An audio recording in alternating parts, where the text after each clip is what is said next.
waa mbokk yi xibaaru diaspora comme ni ngeen ko xamee chaque samedi sur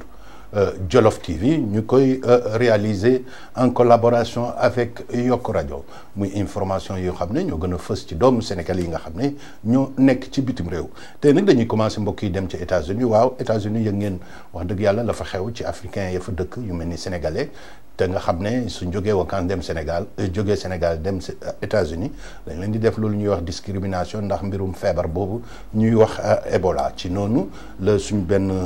mbokk ñu koy mu tudd Ousmane Dramé wax dëgg yàlla moom ay doomam dañoo dellu si woon ñu aaye leen pour ñu dellu école mu nekk nag mbir mu mag mu def ci conférence de presse wax dëgg yàlla ba noppi wax ci moom nag mbir mi rendre na ca compte ci blogam bi nga xam ne moom la ubbi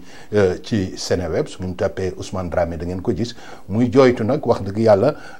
leef ci lettre ouverte ne consulat africain yi surtout bu Sénégal mais aussi médias sénégalais yi nga nekk ca New York wax dëgg yàlla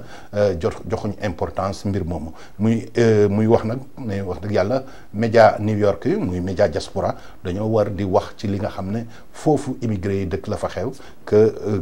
moo gën intéressé wu rek ca politique bu xew Sénégal loolu nag fii ci Jolof TV xam ngeen yàgg nañ di ko wax dëgg yàlla looloo tax ñu taxawal suñu émission boobu ñu tuddee xelaatu diaspora média dafa war di wax li ñuy wax média de proximité dafa war di wax li nga xam ne ñëm dëkk ba mu nekk ñëf la fa xew mais pas la xew ci suñu réew naam gaa Sénégal suñu réew la waaw ñaareeli information ni mbokk yi ñu ngi dem ba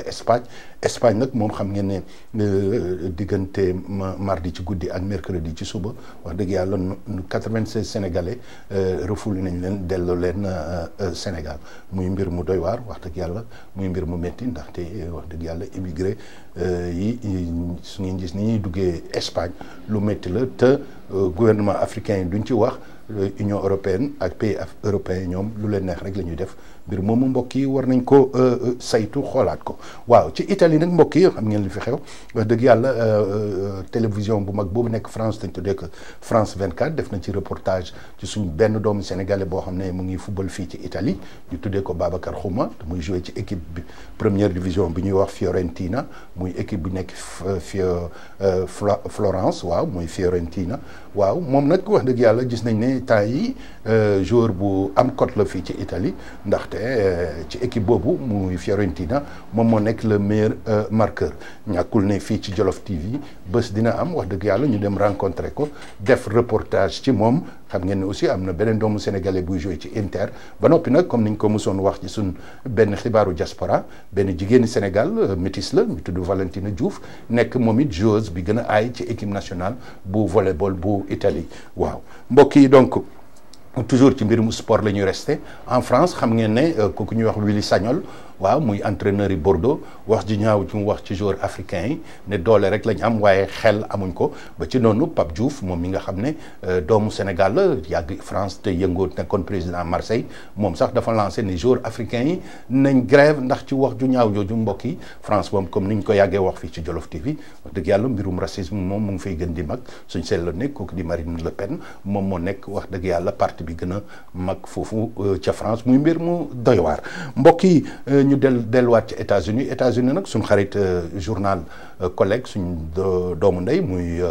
muy sunu kër wax dëgg yàlla ñoom génn nañ benn article bu doy waar boo xam ne benn borom xam-xam bu ñuy wax François Boyle nee na waaye virus Ebola bi américain yi waaw laboratoire américain yi nga xam ne Amérique ñoom ubbi woon Libéria Guinée ak Sierra Leone ñoom seen laboratoire boobu ñoo manipuler ba créer virus Ebola boobu ci vaccin yi ñu doon def nit ñi lañ indi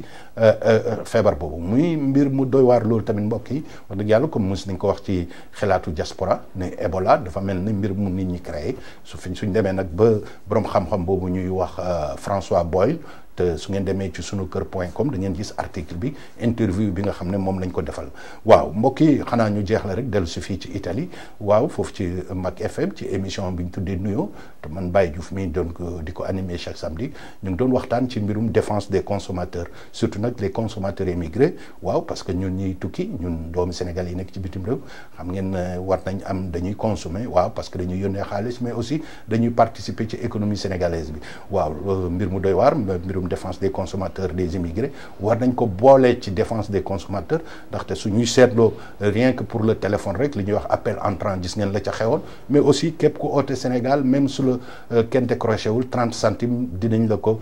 débité muy mbir mu doy waar loolu nag moo nekkoon émission bi nga xam ne moom lañ doon wax muy défense des consommateurs immigrés ñun doomu Sénégal yi nekk ci bitim réew ci li ñuy lekk aussi di ko importer réew ma te ji chinois yi ni ñu koy dugalee fii d'une manière clandestine muy mbir muy doy waar donc hygiène sécurité mais aussi respect des droits commerciaux des immigrés loolu wax dëgg la lu ñu war yëngatu la mbokk yi war cee waxtaan mbokk yi lii moo nekkoon xibaar yi fës fii ci